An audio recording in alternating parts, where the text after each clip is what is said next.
So today then we celebrate the feast of Our Lady of Lourdes, and that's the feast day of in memory of the apparition of Our Lady appearing to Saint Bernadetta Soubirous in Lourdes in the year 1858, and thousands, in fact millions of people go there every year. Well, not at the present, but before the pandemic began. It's one of the major pilgrimage places in the world. But strange, it has never been officially declared by the church that Our Lady appeared there.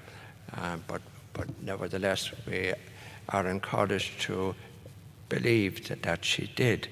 And again, it brings up the importance of Mary in our lives.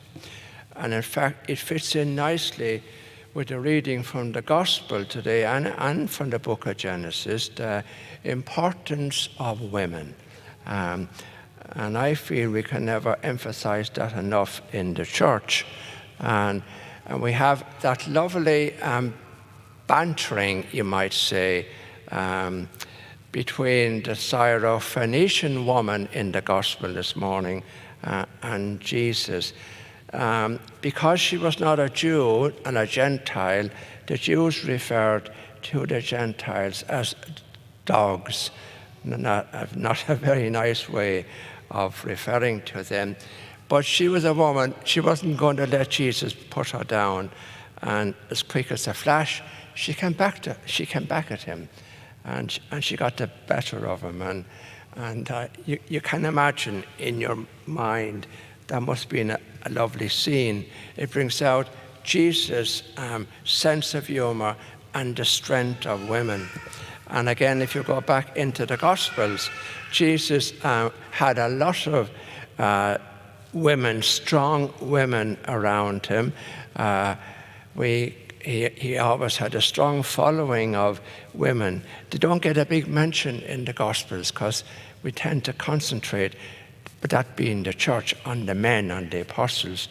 But they played a very important role in Jesus' life. As, for example, Martha and Mary at Bethany, and of course nobody more than Mary Magdalene. And Jesus was never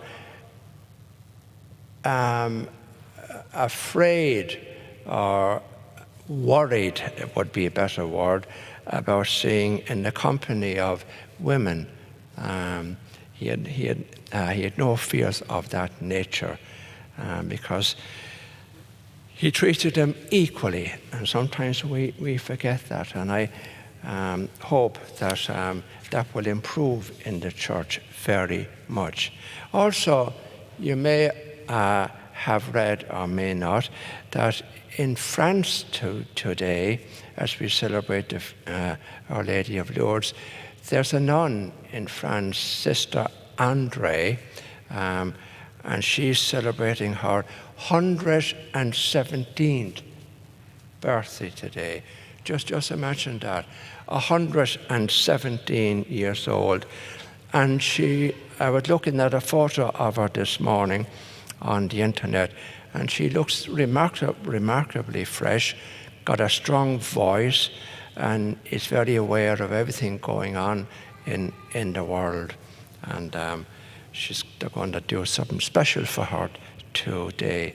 But there's only one other woman older than her. She lives in Japan, and she's 118 years old. So women, I tell you, they're pretty strong, huh? There's no man could achieve that. So we have to take our hats off and admire women. And that really comes through in the Gospels today.